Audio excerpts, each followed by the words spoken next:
Happy Foodie Day! Princess of Berbere here. Today we're at EPCOT. It's time for the International Food and Wine Festival. Yes, and as a bear, I am starving, and the princess, being the princess that she is going to watch me eat all the things. Yes, so Jennifer Boy and Choice of Foodie Infotainment. I'm here to try all the food, so she doesn't have to. Because remember, she's vegan. I'm not. I'm gonna go eat some things. It's time to foodie and chill.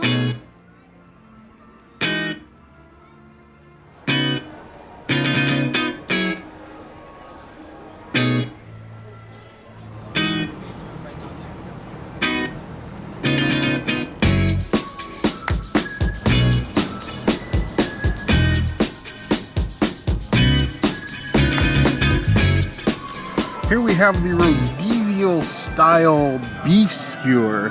They are definitely ratcheting up the production over there. They have dedicated skewer spitting machines.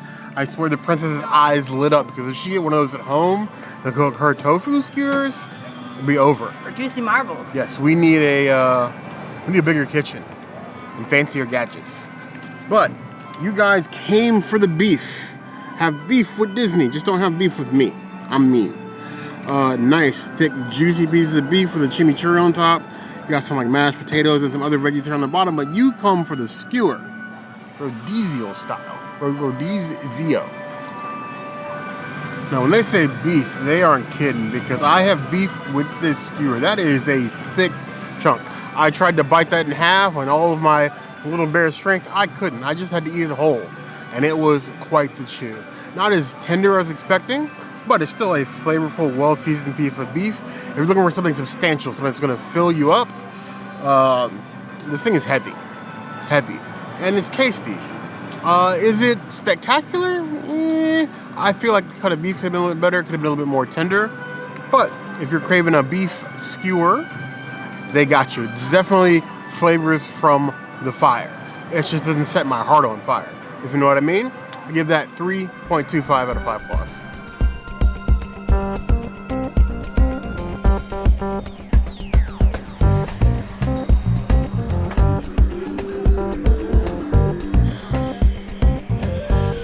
Brew-wing Lab is at it again with another wing flavor. This year we have a Korean barbecue sauce, gochujang barbecue with some sesame seeds.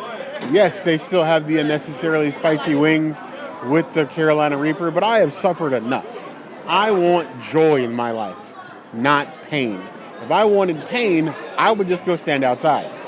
So, stickiest of the icky, super sauce, as I would expect a Korean-style wing to be. This is a sticky boy. I don't even gotta hold it.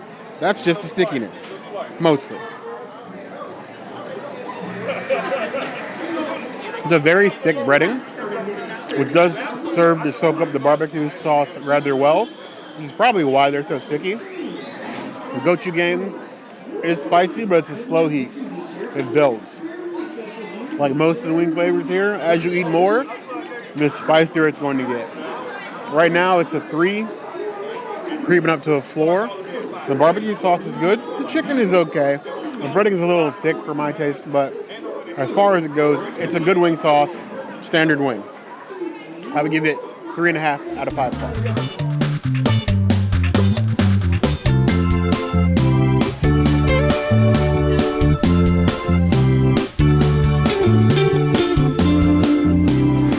Refreshment Outpost beef stew, Berbere-spiced beef stew with a sweet potato mealie pop and a kachumbari slaw. Berbere has become one of our new favorite seasonings. We actually have a gigantic container of it at the house that we use for basically almost anything. I just need to switch that out for anything that calls for chili powder with Berbere instead. They've served really the same purpose. We're just going to dig right in here. You got chunks of beef, yeah, and then you have the mealie pop on the bottom, which is apparently sweet potato. It doesn't have that color. But let's just get some of the mealie pop with this big chunk of beef here, and some of this slaw as well. That's a big bite, but I'm a medium-sized to big bear.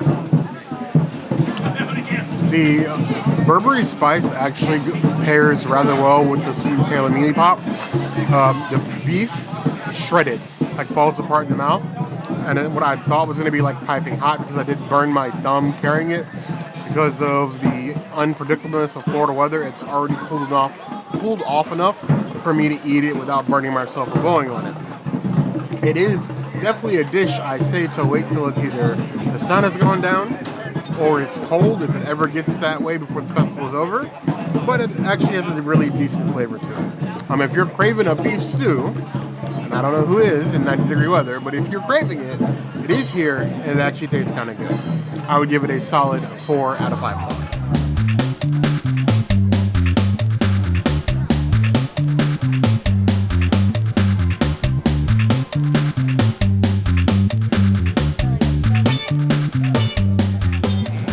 Cheating for this one. I'm using a book. This is the Trio Pintxos. It's 3 little mini hors d'oeuvres on a plate.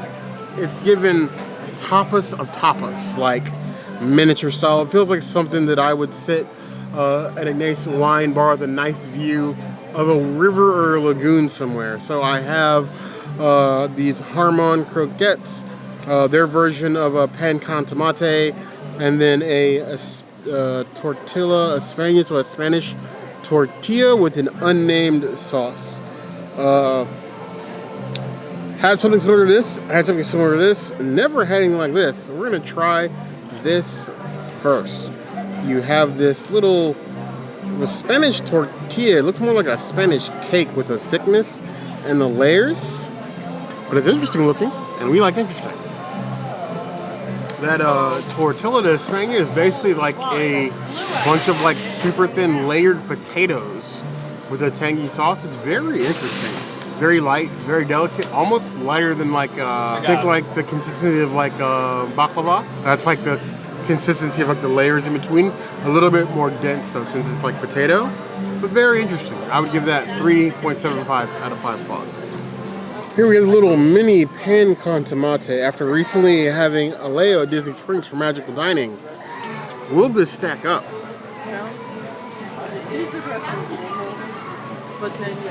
I will say the tomate itself, quality, nice and thick, blended well. The bread though, and that's always what sets Jaleo apart from everybody else, is the care they put into their bread, because they import water from Spain to make it. That makes a huge difference in the quality of bread. Even when we've had it at Toledo, at Coronado Springs. It's an okay pan con tomate, but do not compare this to what you can get from Jaleo. I would give this a 3.25 out of 5 claws. Now we have this little ham croquette, a little ham ball, deep fried. But this time it's a tube. It's given like oceanic vibes. It's given like billionaires in a tube vibes, but like tastier, not squished. That is a creamy cheese-filled delight. I probably should have taken a magic pill before that one, but the ham is nice and diced. It's nice and light. The breading's not too thick. It's given croquette. It is a nice trio of like the tastes of Spain. It's given like a tour of Spain. Tasty, delicious, but I would give that a solid 3 out of 5 claws. I wish the crust was a little bit crispier. It sort of just like falls apart, but the flavors are on point. All in all, I'm giving the entire tray a 3.5 out of 5 claws. Better than the sum of its parts, but there are other tastier small bites in World Showcase.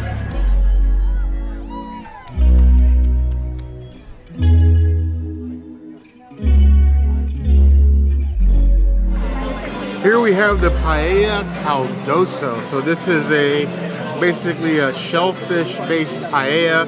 You have like little mini scallops, mussels, and shrimp, and a little cute plastic paella pan. Walking by this booth in the heat, I can't lie, not just this year, but every year Food and Wine has to be one of the worst experiences the first month of Food and Wine, because the heat and the smell of seafood in the sun, let's just say, is not pleasant. Try to stay downwind. If not for YouTube, would I be eating this in 98-degree heat? Absolutely not. But again, we do, so you don't have to. Digging right in. Just gonna suffer through one bite. Too many greens. Way too many ingredients. Oh my god. That is a briny, salty mess. Most of what I taste is salt. And I think before I get to the paella rice, which is like way like, I would say undercooked. I wouldn't say undercooked, but it's still like soft. So it's not like al dente, but it's like not paella rice. And then like the saltiness of the seafood is just so much that all the other flavors of what you would normally get like a sofrito base of a paella is lost completely. If you've never had paella, this will ruin it for you. Do not try this first. If you like paella, do not try this. This is not a vibe. 1.5 out of 5 plus. It looks really watery. It is really watery and a little bit oily. That could be because, you know, it's like it's sitting and settling in the pan. But even without that, it's really the saltiness of the seafood is killing it. Too much. Too much.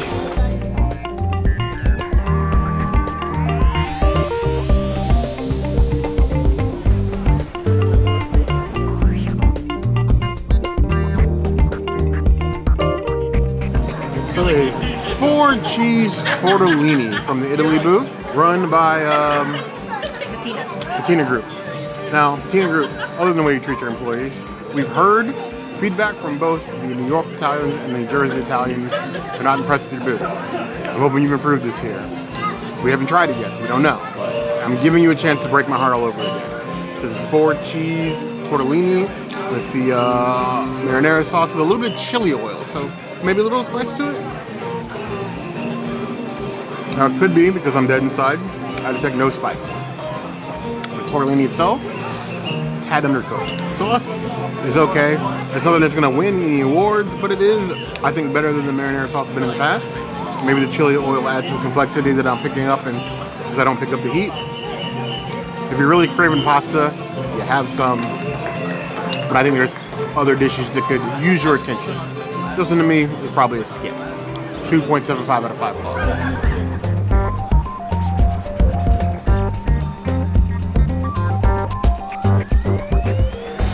This cute little monstrosity here is the Bassetti di pizza. It's basically, think rolled pizza. So like a pizza cinnamon roll, but it's all pizza ingredients. So you have pizza dough, there's some rolled pepperoni in here, mozzarella, and then the marinara sauce as well. It's a hard, crispy boy, like burnt. I was thinking it was going to be a little bit softer, but this is like a nugget. So I picked this up whole. That is crispy, crispy boy on the bottom. I'm kind of confused. I don't know if that's on purpose or they burnt it. We're going to find out.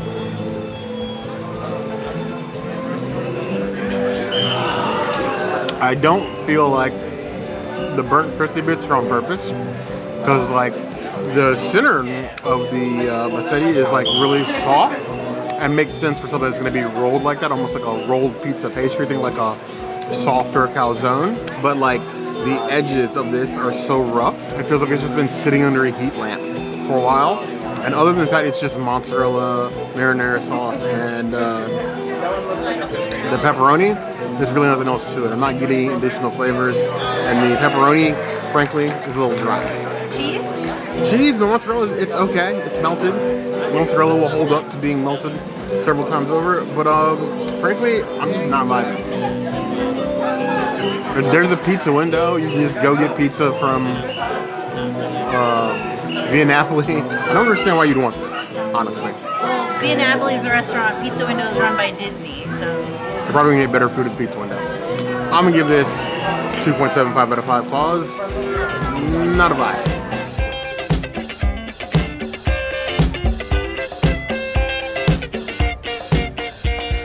For their transgressions, I get myself a little chocolate treat.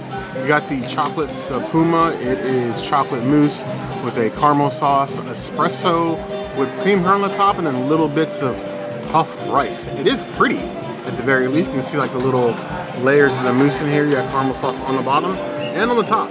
So at least they're not skipping you on the fixins. Go ahead and dive right in here. Get a little bit of everything. Yeah. Drippy, but thickened. That is quite excellent, actually. I don't really get the puff rice too much in the bite. It sort of just disappears in the mousse and the espresso whipped cream. But the espresso whipped cream with the caramel sauce and the mousse, it's light, it's airy, it's a chocolatey treat. I think I found something at the Italy booth I actually like. I would give this a solid 4.25 out of 5 plus.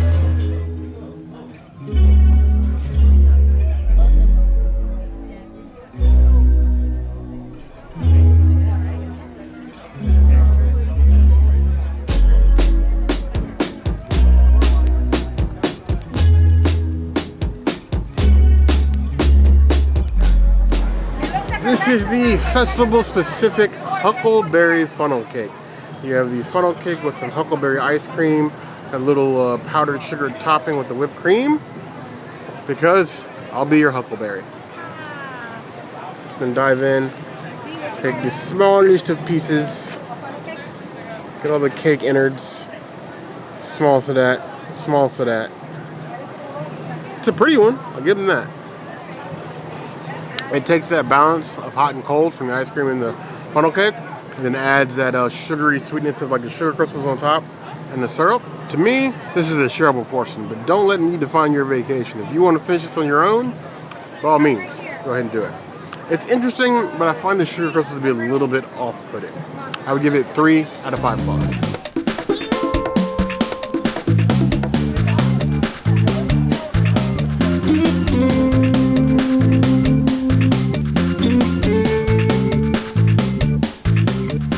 Portion sizes here at the Japan Pavilion continue to be weirder and weirder, but here we have the chicken karagage. It's basically Japanese fried chicken with a little bit of sauce on it, with little mini Japanese chicken nuggets, and I am not complaining. I always maintain that anything I can eat with chopstick is a superior food. This is my preferred utensil. The chicken is nice and juicy, well seasoned. The breading isn't as crispy as I normally stick at karagage, but I mean, it's a good snack, but it's given like, if you've ever ordered like the grilled chicken nuggets at like Chick-fil-A, it's given that, like that small sizing. But it's a good walk around. I would give that a 3.75 out of 5 plus.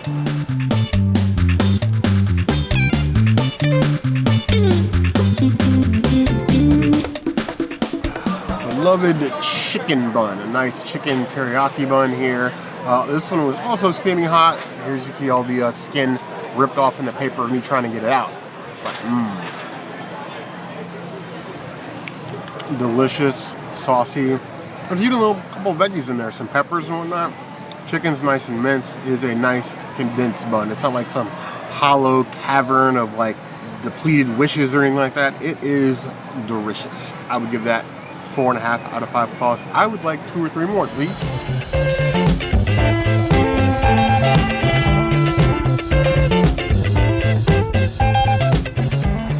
Here you have this pretty like saucer cup of wagyu don, so like beef, minced beef on top of rice with a little pickle and chili threads. Now, it doesn't look anything like the picture really on the booth, which looks like a massive portion. This is definitely a festival portion. If I can keep anything on chopstick today. It's got a nice deep savory flavor, even if it is like 70% rice. It's a nice beefy snack. If you're craving something beefy but not too big and heavy, or maybe something that's gonna get you like medium full until, you know, a couple of rides or whatnot, this might do you. I don't know that I'd order again. It's okay, but it's not fantastic. I would give it 3 out of 5 plus.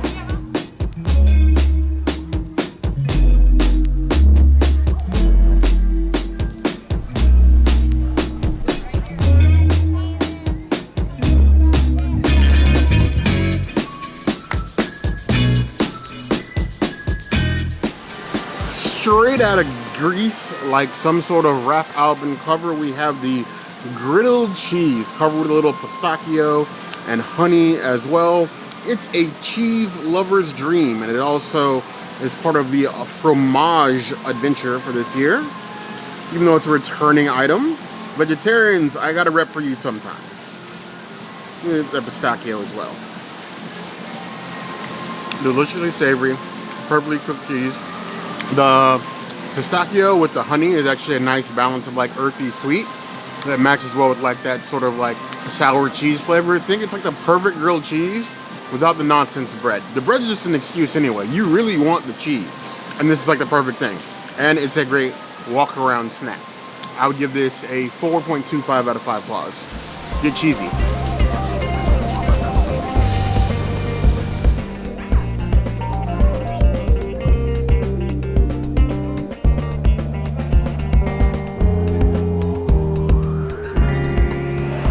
Unclothe this spiced lamb Moroccan wrap or Moroccan spiced lamb wrap. This is a lot of bread, but you see in here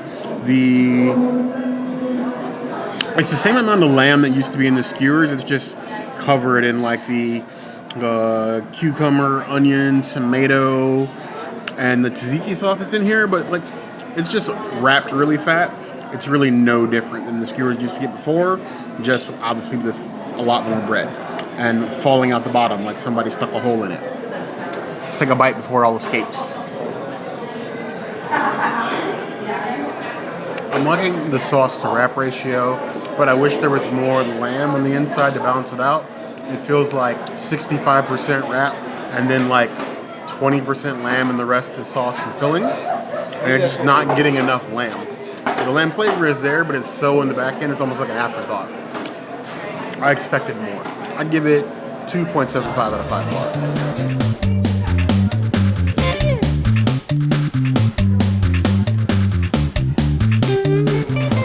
Wonderful pistachio cake has returned with a whole lot of nuts, a little stained glass medallion on top reminiscent of Tangierine Cafe and the decorations on the glasswork all around here. We like a decorated vibey treat. Go ahead and dig right in here. Take this a piece. Yeah. Oh, the insides. Because that cream on top goes all the way to the center. It's not just for show. That is wonderfully light. I like how the pistachio cuts the sweetness so that it's like a nice treat, but not like a sugar bomb. I would take this over any Disney cupcake. And I mean any Disney cupcake. It's actually a lot better than I was expecting. I was expecting to hate this one, but I actually quite like it. Give it 4 out of 5 claws.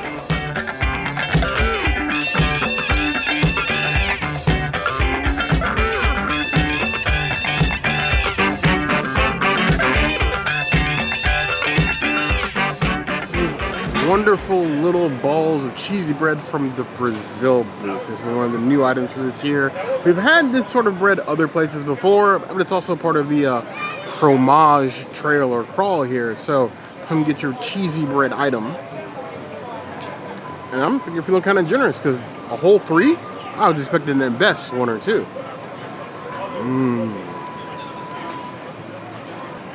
I always feel like these are like the Brazilian version of a cheese stick. And I honestly think the ball works a little bit better. It's not as like cheese pulling as a cheese stick, but I think it works well. A nice crust, cheesy, bready inside. Really no complaints. 4 out of 5 claws.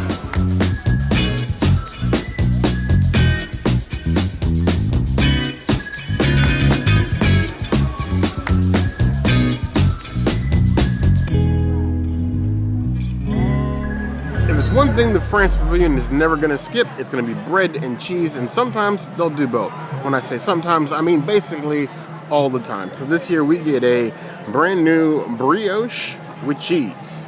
It's just brioche with a half, 1/3 cheese covering. Go for it. There's cheese filling too. Cheese heads, do not skip. Cheesy layer, warm cheesy innards, soft brioche. This is a dessert for the cheesy people of us. I would give that 3.75 out of 5 claws.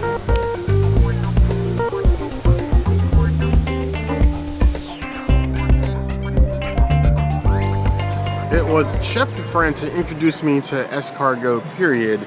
I guess it's only fitting that it should now be featured at the France booth.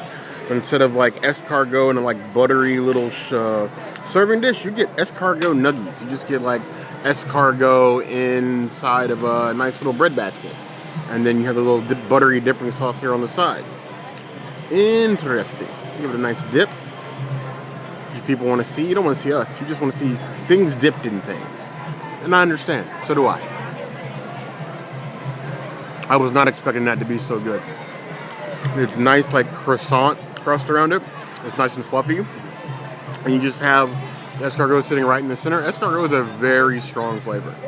But I would always recommend, unless you're like an escargot lover, to dip, because the dip sort of helps level out that flavor. But it is buttery snail goodness, and it won't even leave a trail, at least not on the outside. Tasty, buttery. If you like your exotic French flavors, start here.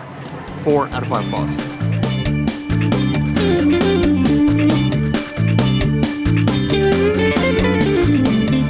We have the French-style beef bourguignon. I find this to be very funny, seeing as we had a beef bourguignon in Canada last year. Canadian French beef bourguignon, now we have actual French bourguignon. This one looks a lot less saucy than when we got in Canada last year, but this meat is looking super tender. It looks like it's leaning more on the beef flavor than being covered in sauce, and that's certainly a way. Let's see how it tastes. Just off top, I prefer this one. Even though the saucy one is very good, this literally just melts in your mouth. I don't have to chew the beef. It falls apart sort of like a, think of French pot roast, basically. Nice and tasty. There is a little bit of like sauce in there, so you're not completely devoid of sauce, but the beef, seasoned amazingly. Not like all tough and chewy. I approve. 4.5 out of 5 claws.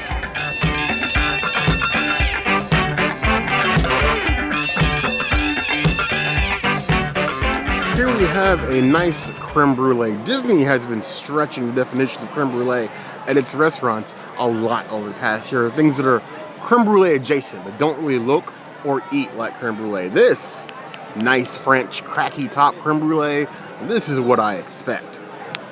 Yeah. Just dive right in there. If I don't risk cutting the roof of my mouth on it, it's not creme brulee. The torch sugar top is perfect. The brulee itself is that nice, full flavor filling. I'm not even a dessert person, but I eat like 4 of these. 4.75 out of 5 claws. So berries in there. That's a nice like altering factor in the creme brulee. A little touch of exotic, touch of class, if you will. Rating stands though.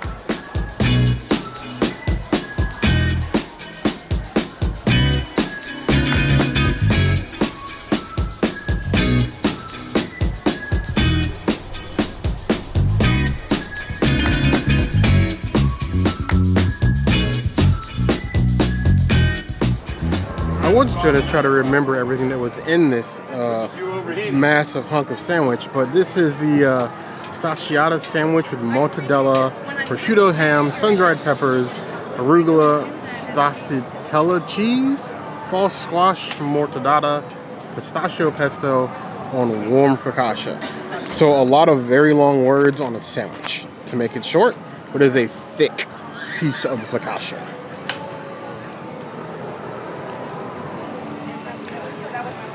That is a very interesting array of things on a sandwich.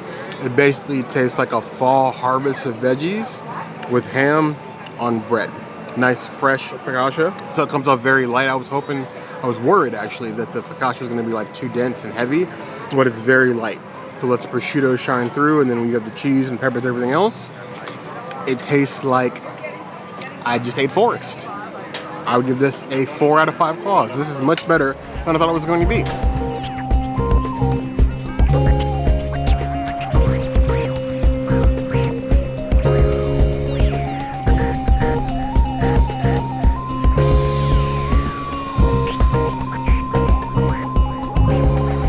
From Bramblewood Bites this year, we're getting this river trout seared with the skin on, and then you have like this salad next to it of Brussels sprouts and some greens or some pumpkin seeds in here as well.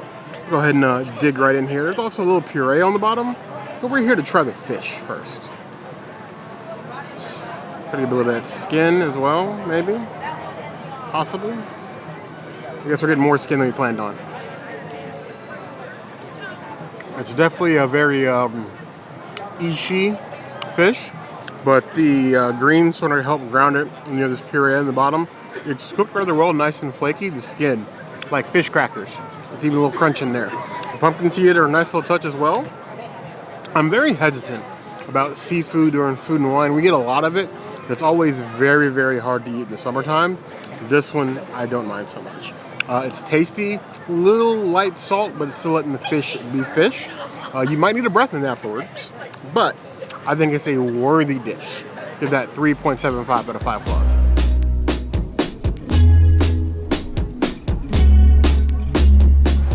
I've come, I've bared, and now I want to crawl back to the house. We had quite a few delays on this trip, but at least we got to a point where we could finish. There are several booths left on Bear's list of things to eat, so maybe when we come back in October, if you guys want us to try some of those things that he didn't get to, let us know in the comments. Yes. I think one of my favorite things, I'm having a hard time deciding between the chicken bun in Japan, which is kind of like cheating, or the river trout, actually, from Bramble and Bites. I wasn't expecting that to be one of my favorites either, but the food items this year have not been amazing. I thought the lamb wrap was going to be one of my favorites, and it sort of fell flat. But I don't know what you guys think. Obviously, if there's something that you wanted me to try that I missed, comments, gonna be a place to find us. Hit the notification bell if you want to see other videos like this, and we have new videos 5 days a week, Monday, Tuesday, Wednesday, Thursday, Saturday. we'll see you soon. Be sure to subscribe and like this video. And if you don't comment, I think the Florida weather will just go harder on Bear. It always does. But you heard the girl.